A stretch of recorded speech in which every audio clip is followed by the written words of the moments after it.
자, 오늘은 믿음의 능력과 축복 세 번째 시간이자 믿음 시리즈 마지막 시간으로 믿음으로 말합니다 라는 제목을 가지고 은혜 말씀 선포하겠습니다. 여러분, 한 3달 전쯤 제가 예배를 마치고 방으로 돌아가는데 한 성도님이 저를 붙잡으셨어요.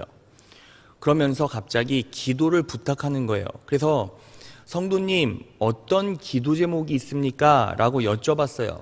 그랬더니 저에게 이런 말씀을 하세요. 목사님, 몸이 너무 아파요. 몸이 두드려 맞은 것처럼 너무 아픕니다. 그리고 마음도 너무 우울합니다. 밤에 잠을 잘 수가 없어요. 염려가 되고 두려움이 앞섭니다. 미래에 대한 절망감만 보여요. 그리고 가정도 평안함이 없습니다. 매일 싸웁니다. 부부간의 관계도 안 좋고 자식들도 제 말을 듣지를 않아요. 사업도 점점 힘들어져서 망해갑니다. 라는 말씀을 하세요. 그러니까 쉽게 말해서 총체적인 난국인 거죠. 그래서 제가요, 기도를 해드렸습니다. 그리고 금요 철야 시간에 나오셔서 말씀의 원리를 붙잡고 다구지게 기도하세요. 하나님께서 주신 원리대로 살아가면 분명히 승리할 수 있고 형통할 수 있습니다. 신신당부를 하고 돌려보냈습니다. 그런데 한두 주가 지나도 얼굴이 보이지가 않는 거예요. 그러다가 주일날 예배를 마치고 비슷한 시간에 또 만났습니다. 성도님, 저랑 예배 자리에 나오시기로 약속하셨잖아요 라고 여쭤봤어요. 그랬더니 그분이 근심 어린 표정으로 저에게 이런 말씀을 하세요. 목사님, 제가 목사님 말씀을 듣고 한두 주간 유튜브로 예배를 드렸습니다. 그런데 피곤하고 생각보다 말씀이 마음에 와닿지를 않아요. 은혜가 크게 임하지 못했습니다. 그래서 안 나가기로 했습니다 라고 얘기를 하는 거예요. 그래서 제가요, 나온 김에 몸은 어떠세요? 가정은 어떠십니까? 마음은 어떠세요?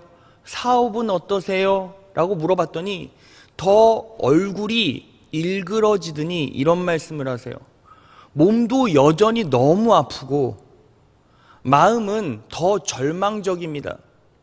가정은 평안함은커녕 불화와 고통만 계속 있고 사업은 점점점 힘들어져 갑니다.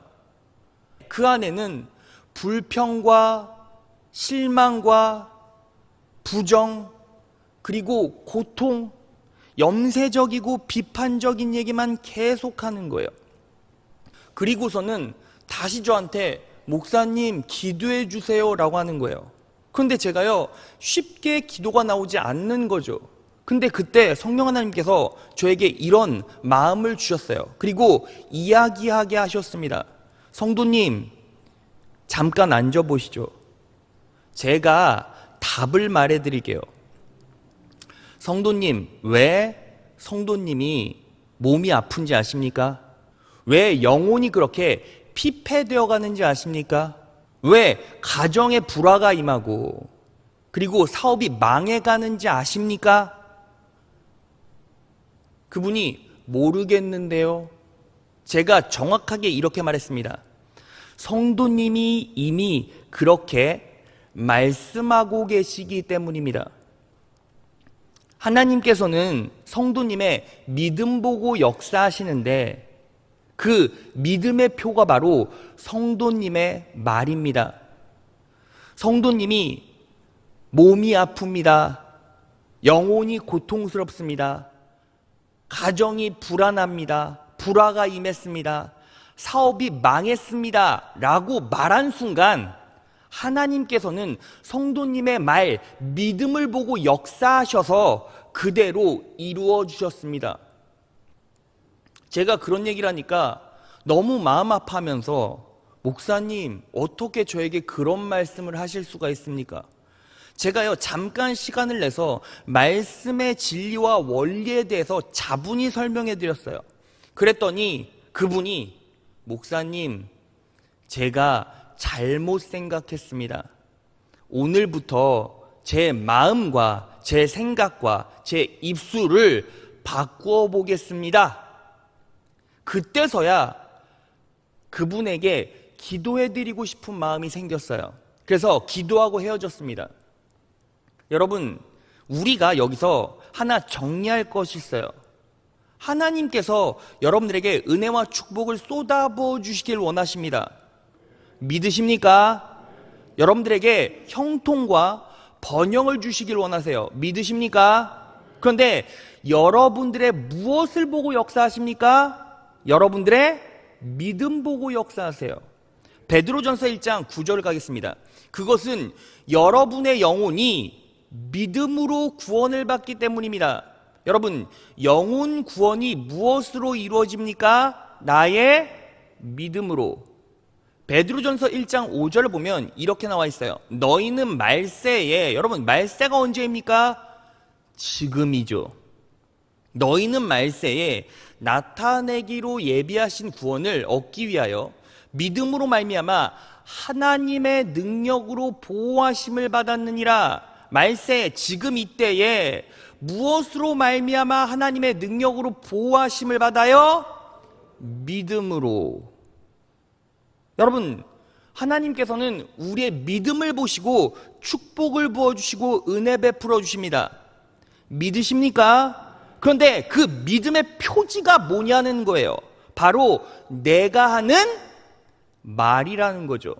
그래서 오늘 본문 말씀 고린도서 4장 13절을 보면 이렇게 나와 있어요. 기록한 바 내가 믿는 고로 말하였다 한 것 같이 우리가 같은 믿음의 마음을 가졌으니 우리도 믿는 고로 또한 말하노라. 내가 믿는 고로 말하였다는 것 같이 믿는 고로 또한 말하노라. 내 믿음이 내 말이고 내 말이 곧 뭐예요? 믿음이에요.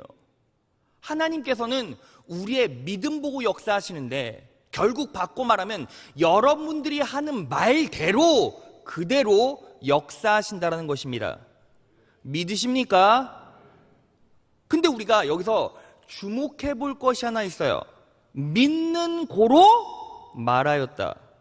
믿는 고로 하루 뒤에 말하였다, 1년 뒤에 말하였다 라는 것이 아니라 믿는 고로 말하였다. 믿는 즉시 뭐 했다라는 거예요? 말했다는 거죠.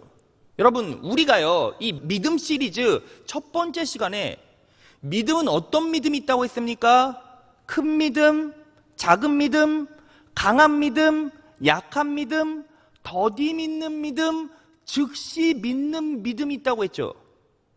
그래서 믿음이 강한 자, 믿음이 큰 자는 어떻게 믿습니까? 즉시 믿는다라는 거예요. 그러니까 말씀을 들은 순간 믿음으로 바로 반응해야 그 인생 가운데 놀라운 축복과 은혜가 임한다는 거죠.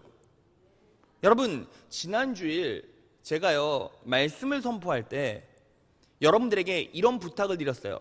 창세기 2장 24절을 여러분들께 소개했죠. 그때 오늘 예배 마치고 집에 가면 창세기 2장 24절 펴놓고 가족들과 다 함께 모여서 이거 가족들에게 설명하시라고, 자녀들에게 설명하시라고. 여러분, 그렇게 말씀이 선포되고 말씀의 계시가 여러분들에게 분명히 전달이 됐으면 여러분들은 믿음으로 반응했어야 돼요. 자, 여러분, 우리 교회는 이미 하나님의 은혜의 말씀을 믿음으로 반응한 성도가 있고 그렇지 않은 성도가 있어요. 여러분, 여러분들은 지난주 그 말씀을 정확하게 내 자녀에게 이식했습니까? 바꿔 말하면 여러분들은 받은 즉시 믿음으로 반응하여 축복을 소유했습니까?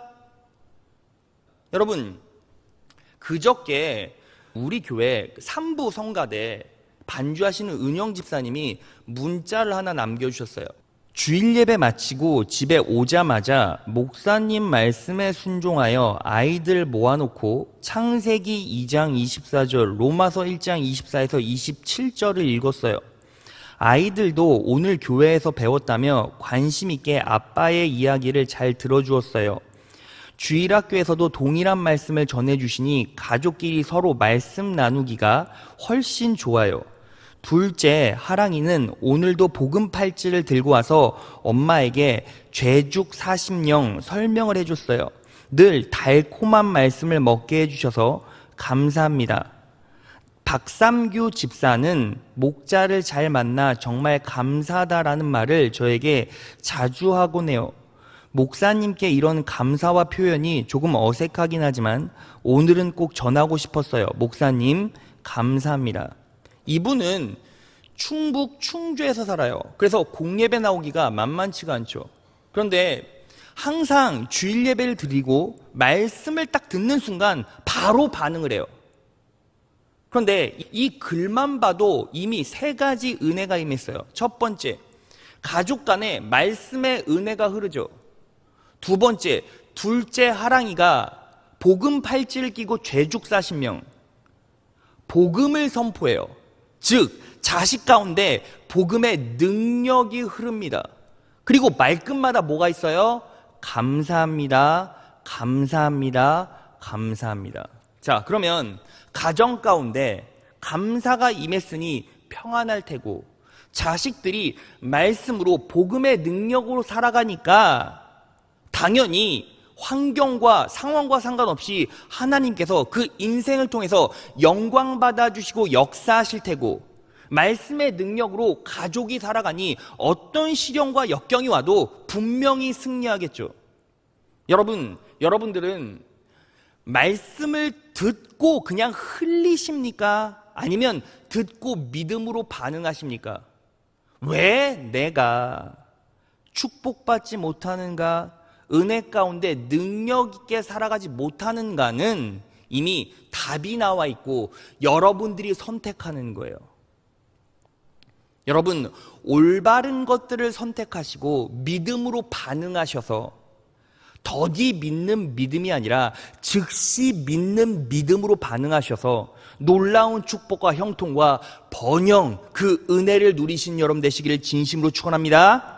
자, 그러면 바로 이 원리로 들어가 보겠습니다. 첫째, 믿음으로 말하십시오. 예수님의 이름으로 선포하십시오. 그것이 능력이며 하나님께 영광을 돌리는 것이라는 거예요. 여러분, 오늘 본문 말씀 고린도후서 4장 13절 하반절을 보면 우리도 믿는 고로 또한 말하노라 라고 나와 있어요. 여러분, 이 말씀을 정리하면 무슨 뜻입니까? 믿는 바를 말하라, 하나님의 은혜를 말하라, 믿음의 말을 하라, 능력의 말을 하라, 축복의 말을 하라, 승리의 말을 하라 라는 뜻이죠. 자, 그러면 왜 우리가 축복의 말, 소망의 말, 능력의 말을 해야 합니까? 말에는 능력이 있기 때문이기도 하지만 결국 믿음의 말, 은혜의 말, 축복의 말을 하는 것이 누구에게 영광이에요? 하나님께 영광이기 때문이에요. 그래서 오늘 이 13절과 맥을 같이 하는 15절을 보면 이렇게 나와 있어요. 모든 것을 너희를 위하여 하는 것은 은혜가 많은 사람의 감사함으로 말미암아 더하여 넘쳐서 하나님께 영광을 돌리게 하려 함이라. 믿는 고로 또한 말하노라. 믿는 바를 말하는 것, 은혜를 말하는 것, 축복을 말하는 것, 승리를 말하는 게 결국 뭐예요? 하나님께 영광을 돌리는 거라고요. 여러분, 하나님께 영광을 돌리는 게 왜 중요합니까? 하나님께 영광을 올려드리면 하나님께서 그 영광 받으시고 끝내십니까? 아니요. 받은 영광을 더 크게 빚으셔서 우리에게 돌려주세요. 자, 그래서 데살로니가후서 1장 12절을 보면 이렇게 나와 있어요. 우리 하나님과 주 예수 그리스도의 은혜대로 우리 주 예수의 이름이 너희 가운데서 영광을 얻으시고 너희도 그 안에서 영광을 얻게 하려 함이니라. 그러니까 하나님께서 영광 받으시고 그 영광이 그리스도 안에서 누구에게 임하게 됩니까? 우리에게 임하게 돼요. 그러니까 우리가 하나님께 영광을 올려드릴수록 더 큰 영광이 축복과 은혜와 능력으로 우리의 삶 가운데 분명히 임하게 된다는 것입니다. 믿으십니까? 그래서 여러분, 우리가 하나님께 영광을 올려드릴 수 있는 가장 적극적인 방법 뭐예요? 말하는 거예요. 자, 그러면 우리는 어떤 말을 해야 합니까? 어떤 말을 해야 하죠? 자, 오늘 본문 말씀에 그 답이 나와 있어요. 고린도서 4장 14절을 보면 이렇게 나와 있어요. 주 예수를 다시 살리시니가 예수와 함께 우리도 다시 살리사 너희와 함께 그 앞에 서게 하실 줄을 아노니 라고 나와 있죠. 이 부분을 현대인의 성경으로 보면 이렇게 나와 있어요. 다 같이 한번 읽어볼까요? 시작. 주 예수님을 다시 살리신 하나님이 예수님과 함께 우리도 다시 살리셔서 여러분과 함께 우리를 그분 앞에 세워주실 것을 우리는 알고 있습니다. 여러분, 가장 중요한 게 뭐예요? 주 예수님을 다시 살리신 하나님이 예수님과 함께 누구를 다시 살려주십니까? 우리도. 그러니까 결국 뭐예요? 이 말을 딱 한마디로 말하면 성령님께서 나를 다시 살려주십니다. 예수님께서 나를 다시 살려주십니다. 하나님께서 나를 다시 살려주십니다. 믿으십니까? 어떤 상황 가운데서도 우리는 어떤 말을 입술로 고백해야 돼요? 성령님께서 나를 살려주십니다. 하나님께서 나를 살려주십니다. 예수님께서 나를 살려주십니다. 어떤 상황 가운데서도 초질관 이 입술의 고백을 계속 지속시켜야 된다는 거예요. 여러분, 이게 뭐예요? 바로 믿음의 말이라는 거죠. 여러분, 이것에 대한 가장 강력한 예시가 어디에 나와 있습니까? 하루는 예수님께서 갈리바다를 배 타고 건너가시는데 광풍이 바다에 임했어요. 그래서 풍랑이요, 잔잔했던 풍랑이요, 미친 듯이 배로 침범해 들어오기 시작합니다. 그때 제자들이요, 막 배에 물이 들어오기 시작하니까 배가 막 흔들리고 이제 배가 가라앉기 시작하잖아요. 그래서 예수님을 부르는데 그때 예수님께서 잠시 주무시고 계셨어요. 그때 제자들이 예수님께 뭐라고 말했는지 봅시다. 누가복음 8장 24에서 25절. 그래서 제자들이 다가가서 예수를 깨우고서 말하였다. 선생님, 선생님, 우리가 죽게 되었습니다. 선생님, 선생님, 예수님, 예수님, 우리가 죽게 되었습니다. 예수께서 깨어나서 바람과 성난 물결을 꾸짖으시니 바람과 물결이 곧 그치고 잔잔해졌다. 25절. 제자들에게 이르시되 너희 믿음이 어디 있느냐 하시니 예수님께서 제자들에게 뭐라고 말씀하셨어요? 너희 믿음이 어디 있느냐? 너희 믿음이 어디 있느냐? 라고 말씀하셨죠. 그러니까 결국 뭐예요? 믿음 없음의 표현의 말이 뭐예요? 선생님, 선생님, 우리가 죽게 되었습니다. 그러면 믿음의 표현을 말로 하면 뭐예요? 예수님께서 나를 살려주십니다. 믿으십니까? 자, 그래서 우리는 항상 어떤 말을 해야 합니까? 어떤 상황에서도 예수님만은 나를 살려주십니다. 이 입술의 고백을 지속적으로 내 마음과 영혼 가운데 흐르게 만들어야 한다는 거예요. 믿으십니까? 자, 그러면 이 표현을요, 조금 더 적극적으로 표현하는 게 결국 뭐예요? 예수의 이름으로 선포하는 거라는 거죠. 예수의 이름으로 선포할 때 결국에는 하나님께서 살려주시고 성령님께서 역사해 주십니다. 믿으십니까? 자, 이것에 대한 또 가장 적극적인 예시 하나를 들어볼까요? 이스라엘 백성들이 광야를 유리할 때 신광야 가데스 바네아에서 막 불만이 일어나기 시작했어요. 이유가 있었어요. 바로 마실 물이 없었다는 거예요. 자, 그 장면을 보겠습니다. 민수기 20장 1절에서 2절이에요. 첫째 달에 이스라엘 자손 온 회중이 신광야에 이르렀다. 백성은 가데스에 머물렀다. 회중에게는 마실 물이 없었다. 백성은 모세와 아론을 비방하려고 함께 모였다. 이 비방과 비판이 극에 달했을 때 하나님께서 모세에게 이렇게 말씀하셨어요. 민수기 20장 8절입니다. 지팡이를 가지고 내 형 아론과 함께 회중을 모으고 그들의 목전에서 너희는 반석에게 명하여 물을 내라라. 내가 그 반석으로 물을 내게 하여 회중과 그들의 짐승에게 마시울지니라 라고 말씀하셨어요. 여러분, 결국 하나님께서 모세에게 뭐라고 말씀하셨습니까? 너희는 반석에게 명하여, 반석에게 명하여 물을 내라라 라고 명령하셨다는 거죠. 그러면 여기서 반석은 결국 누구를 예표합니까? 예수 그리스도를 예표해요. 고린도전서 10장 2절에서 4절이에요. 모세에게 속하여 다 구름과 바다에서 세례를 받고 다 같은 신령한 식물을 먹으며 다 같은 신령한 음료를 마셨으니 이는 저희를 따르는 신령한 반석으로부터 마셨음에 그 반석은 곧 그리스도시라. 그 반석이고 누구예요? 그리스도시라. 그러니까 반석에게 명하여 물을 내라 라는 말을 바꿔 말하면 뭐예요? 예수님께 명하여 물을 내라. 우리 때로 말하면 예수의 이름으로 선포해라 이 뜻이죠. 여러분, 그러면 왜 예수의 이름으로 선포할 때 능력이 있습니까? 하나님께서 이 영광스러운 이름 아래 모든 만물을 무릎 꿇게 하셨기 때문이에요. 그래서 빌립보서 2장 10절에서 11절을 보면 하늘에 있는 자들과 땅에 있는 자들과 땅 아래에 있는 자들로 모든 무릎을 예수의 이름에 꿇게 하시고 모든 입으로 예수 그리스도를 주라 시인하여 하나님 아버지께 영광을 돌리게 하셨느니라. 여러분, 우리가 예수의 이름을 선포할 때, 여러분들이 예수의 이름으로 선포할 때 결국 그 기적을 하나님께서 일으켜 주시고 누가 영광 받으세요? 하나님께서 영광 받으시죠. 요셉의 이름으로 명하노니 하면 제가 영광 받겠지만 예수의 이름으로 명하면 누가 영광 받으세요?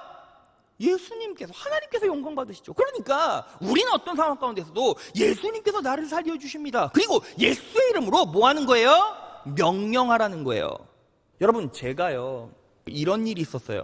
지난 6월 초쯤에 이제 주일 예배를 마치고 이제 집에 들어와서 이제 저녁 먹고 좀 쉬고 아침에 일어났는데 몸 상태가 너무 안 좋은 거예요. 그리고 거울을 봤더니 얼굴도 팅팅 붓고 얼굴도 막 황달기가 있는 거예요. 그래서 아내를 불러서 아내한테 나 이거 손 보라고, 얼굴 보라고, 이상하다고, 팅팅 부었다고. 그리고 아찔하게 어지러움 같은 것들이 계속 있는 거예요. 그래서 이거 왜 그런가 싶어서 생각을 해보니까 제가요 뭐 지병이 있는 것도 아니고, 그래서 이렇게 저렇게 막 생각을 하다가 이제 어머니 아버지한테 갔는데 어머니가 혈당을 재고 계셨어요. 그래서 저도 어머니 저 혈당 한번 재볼게요 하고 혈당을 쟀는데 공복 혈당이 150 가까이가 된 거예요. 여러분, 150이면 당뇨 초기예요. 보통 그 90에서 110 요 사이가 돼야 정상이라고 하더라고요. 근데 제가 150 정도가 되니까 이거 당뇨인가 보다 싶어서 이제 또 원로 목사님께 막 달려갔어요. 그 원로 목사님이 너 지금 몸 관리 어떻게 하는 거야? 하면서 혈당 측정기를 하나 주셨어요. 그래서 이제 그날부터 혈당을 측정하기 시작하는데 여러분 150 정도가 되면 병원 가서 약 먹어야 돼요. 근데 여러분 당뇨약 한번 먹으면 평생 먹어야 되잖아요. 그러니까 여러분 여기서 지금 당뇨약 드시고 계신 분도 있을 거예요. 근데 저는요 당뇨약이 너무 먹기가 싫고 평생 알약을 들고 다닌다는 게 너무나 싫었어요. 근데 갑자기 어떤 생각이 들었는지 아십니까? 하나님께서 저에게 어떤 마음을 주셨냐면 요셉아, 너 병자 기도할 때 성도들에게 예수의 이름으로 선포하라고 믿음으로 고백하라고 하면서 너는 왜 두려워하고 염려하냐? 라는 마음을 딱 주시는 거예요. 그래서 제가 그때부터 항상 예수의 이름으로 선포하고 하나님께서 내 육신을 치료해 주십니다. 내 혈당을 내려주십니다. 예수님께서 나를 살려주십니다 하고 다구지게 기도하면서 그때부터 식단 관리도 조금씩 시작했어요. 그렇게 6월이 되고 7월이 되고 8월이 됐어요. 근데 여러분 혈당이 어떻게 변화됐는지 아십니까? 보여주실래요? 처음에 147, 7월 달에 136, 8월 달에 125, 9월 달엔 아직 안 쟀는데요. 정상. 믿음으로 선포하고 고백해요. 믿으십니까? 여러분, 어떤 성도가 저한테 이렇게 말씀하시는 분들이 있어요. 목사님, 요즘 보니까 살 좀 빠지신 것 같은데 식단 조절 잘 하셨나 봐. 여러분, 잘 생각해 보세요. 식단 관리 아무나 합니까? 여러분, 누구나 절제력을 갖고 있으면, 누구나 식단 관리할 수 있고, 누구나 열심히 운동할 수 있고, 누구나 살 뺄 수 있으면 당뇨 환자는 없어야 맞죠? 근데 못 하잖아요. 여러분, 그리고 제가요, 살 빠졌습니까? 뭐 한 1.5kg 빠진 것 같아요. 근데 제가 식단 관리 제대로 하지 않았어요. 운동 열심히 못 하죠. 운동할 시간이 어디 있는데요. 근데 제가 한 거라곤 그냥 이거예요. 하나님께 온전히 기도하고, 그리스도 안에서 예수의 이름으로 선포하고, 그리고 열심히 절제하며 걸었어요. 목사님 결국 절제하셨네요. 그 절제의 마음과 능력도 하나님께서 주셨어요. 운동해야 되겠다, 조금이라도 기도할 때 걸어야겠다라는 의지도 하나님께서 주셨어요. 그때 그 시간에 혈당을 측정할 수 있게, 어머니 혈당 측정하게 만들어주신 분도 하나님이세요. 여러분, 제가 뭘 얘기하려고 합니까? 은혜의 하나님을 온전히 의지하고 바라보면 전부 다 은혜고, 예수의 이름으로 선포할 수밖에 없어요. 예수님께서 나를 살려주십니다. 예수님께서 나의 혈당을 치료해 주시고 내려주십니다.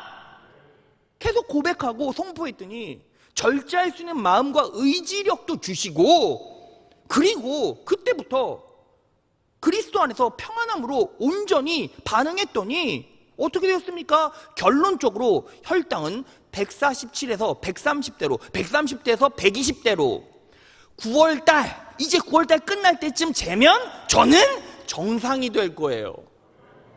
믿으십니까? 뭐 해야 합니까?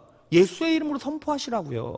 그럼 하나님께서 절제하지 못하는 자에게 절제할 수 있는 능력을 주시고, 끊을 수 없는 자에게 끊을 수 있는 힘을 주시고, 믿으십니까? 여러분, 저기 우리 신상훈 장로님 앉아 계시네요. 우리 신상훈 장로님이 저랑 막 얘기하면서, 목사님 제가요 소시적에 젊었을 때 그렇게 술 많이 먹고 담배 진짜 많이 폈어요. 근데 장로님 어떻게 끊으셨어요? 아니요, 그냥 하나님 인격적으로 만나고 하나님께 기도했더니 어느 순간 술도 신고 담배도 싫어요. 그냥 다른 사람들은 금연 학교 가고 금연 패치 붙이고 별짓 다 하는데 술 못 끊는데, 그냥 저는요 하나님 온전히 믿고 하나님께 감사하고 하나님 의지했더니 그냥 어느 순간 담배 냄새도 싫고 입에 대기도 싫고 그냥 끊었어요. 여러분, 왜 아멘 안 하십니까? 여러분들이 말하는 것이 믿음입니다. 여러분, 하나님을 의지하시고 예수의 이름으로 선포하시면 하나님께서 끊어주시고 하나님께서 벗어나게 하시고 하나님께서 역사해 주세요. 믿으십니까? 그 믿음으로 반응할 때 결국 승리할 수 있습니다. 여러분, 인간은요 욕망의 올가미에 묶이게 되면 끊기가 너무 힘들어요. 여러분, 술, 담배 아무나 끊습니까? 여러분, 당뇨 환자가요 약 끊고 정상적으로 됐다는 얘기 아주 일상적으로 들으십니까? 절대 그렇지 않다고요. 하나님께서 능력 주시면 끊을 수 있고, 하나님께서 역사하시면 이겨낼 수 있고, 하나님께서 역사하시면 환경과 영혼과 육체를 변화시켜 주세요. 뭐 해야 합니까? 믿음으로 선포하십시오. 믿음으로 선포하십시오. 하나님께서 나를 지켜주십니다. 하나님께서 내 영혼을 담대케 하십니다. 하나님께서 내 자녀들을 담대케 하십니다. 하나님께서 내 자녀들을 보호해 주십니다. 하나님께서 내 사업을 붙잡아 주십니다. 내 인생을 보호해 주십니다. 나를 형통의 길로 인도해 주십니다. 나를 번영의 길로 인도해 주십니다. 믿으십니까? 여러분들이 입술로 고백하는 것이 여러분들의 믿음이고, 하나님께서 여러분들의 믿음 보고 역사하십니다. 여러분, 믿음으로 반응하시고 선포하셔서 이 놀라운 축복을 소유하신 여러분 되시길 진심으로 축원합니다. 여러분, 그런데요, 그냥 단순히 그냥 말만 하면 끝입니까? 그냥 아무런 생각 없이, 아무런 마음 없이 그냥 예수의 이름으로 명하노니 하면 다 끝이에요? 그게 아니라는 거죠. 여러분, 내 믿음과 입술의 고백은 어디에서부터 나옵니까? 나의 의식, 생각에서부터 나와요. 그러니까 내가 입술로 고백할 때는 하나님께서 내게 주신 생각을 붙잡고 입술로 고백해야 돼요. 자, 그러면 그 생각은 무엇입니까? 자, 둘째, 그리스도의 사랑과 은혜만을 온전히 바라보십시오. 그러면 내 믿음의 말이 능력으로 역사한다는 거예요. 자, 그러면 내가요, 예수의 이름으로 선포했어요. 내가요, 믿음의 말을 했어요. 은혜의 말을 했어요. 그런데 그 말이 능력되지 못하는 이유가 뭐예요? 그리스도의 사랑과 은혜를 온전히 의식하고 있는가? 이걸 여러분들이 점검하고 확인하셔야 되는 거예요.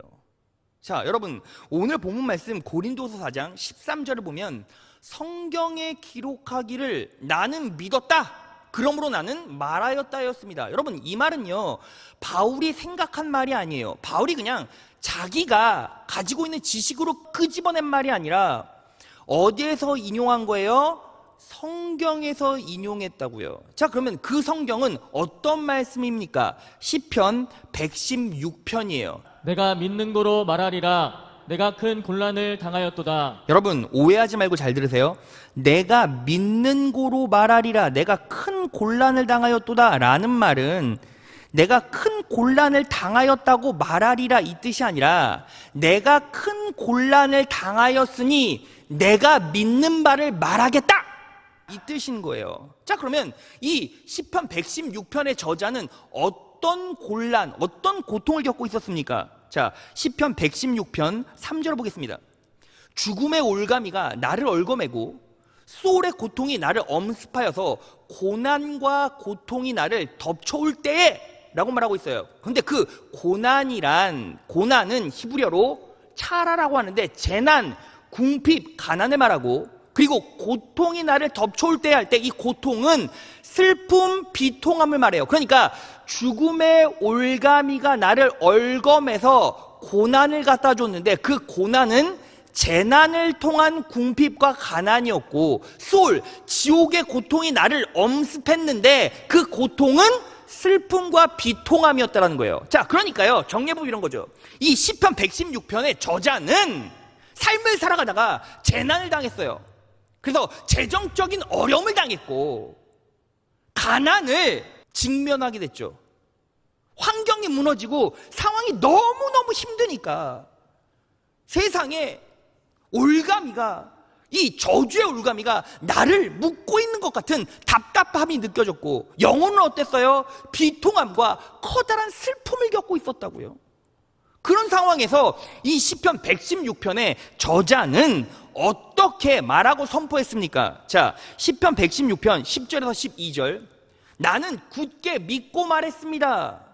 믿는 고로 말하였다. 믿는 고로 말하였다. 이것이죠. 나는 굳게 믿고 말했습니다. 나는 큰 고통 가운데 있습니다. 또 나는 실망 가운데서 여호와께 말했습니다. 고통과 실망 가운데서 너 뭐라고 말했습니까? 모든 사람은 거짓말쟁이다. 이게 무슨 뜻이에요? 사람 말 듣지 않겠다라는 거예요. 상황이 주는 압박감, 그런 압박감을 말하고 선동하는 사람의 말을 듣지 않겠다라는 거예요. 12절, 여호와께서 나에게 모든 좋은 것으로 베풀어 주셨습니다. 여러분 보세요.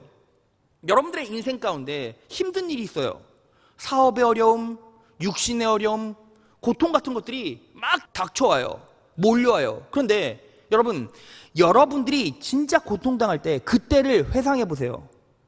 그러면 주변에 있는 사람들이 어때요? 위로해 주는 척 하면서 그 고통과 아픔을 부추겨요. 그렇지 않습니까? 가장 친한 친구를 만나요. 막 위로해 주는 척 하는 거예요. 힘들겠다, 어렵겠다. 진짜 숨 막히겠다. 그런데 어떡하니? 그 문제 너무 심한데 큰일 났네. 어쩔 거야. 잠도 못 자겠네. 염려되겠네. 여러분, 세상에 가장 친하고 가장 옆에서 살갑게 대주는 그 사람이 결국 뭐예요?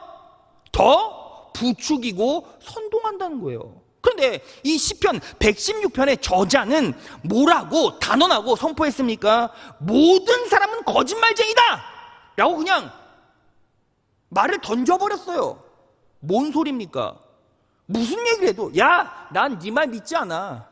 네 말 맞지 않아. 네 말은 진리가 아니야.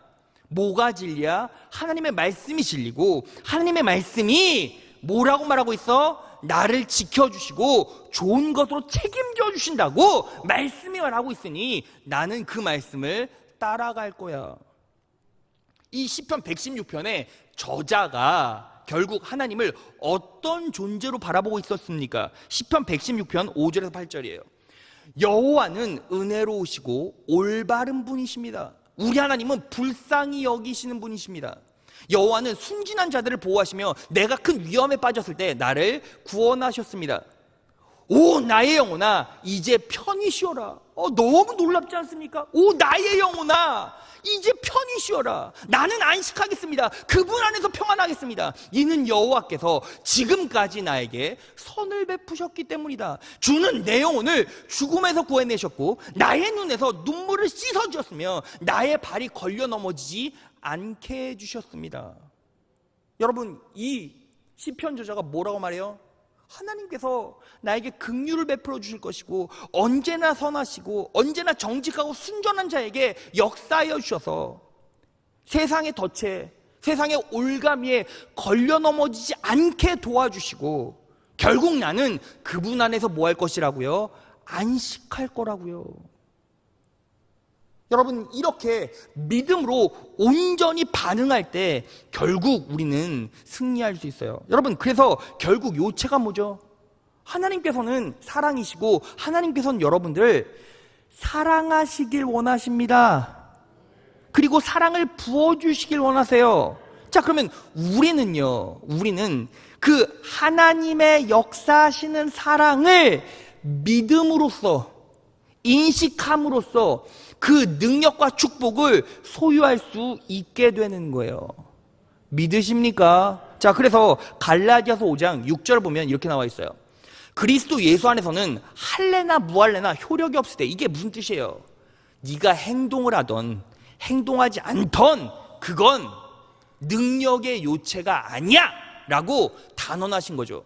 사랑으로서 역사하는 뭐뿐이라고요? 사랑으로서 역사하는 믿음뿐이라고요. 그럼 그 믿음의 실체가 뭔데요? 빌립보서 1장 6절 너의 믿음의 교제가 그리스도 예수 안에서 내 안에 있는 모든 선한 것을 뭐함으로? 인식함으로 인하여 효과가 있게 하려 함이라. 그러니까 여러분들은 초질관 무엇을 믿음으로 받아내면 돼요? 하나님께서 나를 사랑하시니 그분이 나를 살려주십니다. 성령님이 내 인생 가운데 역사해 가십니다. 성령님이 내 육체를 치유하십니다. 성령님이 내 영혼을 강건하게 하시고 그리스도 안에서 평안하게 역사해 주십니다. 믿으십니까? 여러분 제가요 요 간증 하나 하고 마무리할게요. 여러분 제가요 몇 주 전에 이제 설교 마치고 이제 헌금 시간이 되지 않습니까? 그런데 우리 그 박충군 장로님하고 송선무 권사님 계시잖아요. 그 권사님이 헌금을 하셨는데 헌금을 1,000,000원을 하셨어요. 근데 제가요 아무리 생각해도 제가 예배 시간에 헌금 액수를 밝히지는 않잖아요. 그래서 아무리 생각해도 박충군 장로님, 송선무 권사님이 1,000,000원을 내고자 하는 믿음은 있으시지만 낼 수 있는 환경은 되지 못한다는 걸 이미 알고 있었기 때문에 제가 교구 목사님을 통해서 이거 어떻게 된 일인지 알아보십시오 라고 부탁했어요. 제가 읽어드릴게요. 12년 전 어느 날 알고 있던 어떤 사람이 돈을 빌려달라고 하였습니다. 나름대로 사정이 있어 보였기에 2,000,000원이라는 큰 돈을 선뜻 빌려주었습니다. 빌려주었을 때 그 사람은 곧 갚겠다고 약속을 하였습니다. 하지만 시간이 1달, 2달, 1년, 2년 지나갔습니다. 그러나 그 사람은 돈을 갚겠다고 하는 연락이 안 왔습니다. 처음에는 연락도 하고 심지어는 화도 내보았습니다. 그러나 누가복음 16장 13절의 말씀을 읽으면서 재물에 집착하는 것보다 하나님 앞에 온전히 서는 것이 더 중요하다는 것을 느끼며 받고자 하는 마음을 내려놓게 되었습니다. 그렇게 돈 빌려준 것을 까맣게 잊고 살았습니다. 그런 중에도 예배를 드리면서 예배 안에서 주시는 감사의 마음이 우리 가족에게 더 크게 임하였습니다. 그러면서 하루하루를 기쁨으로 살아갔습니다.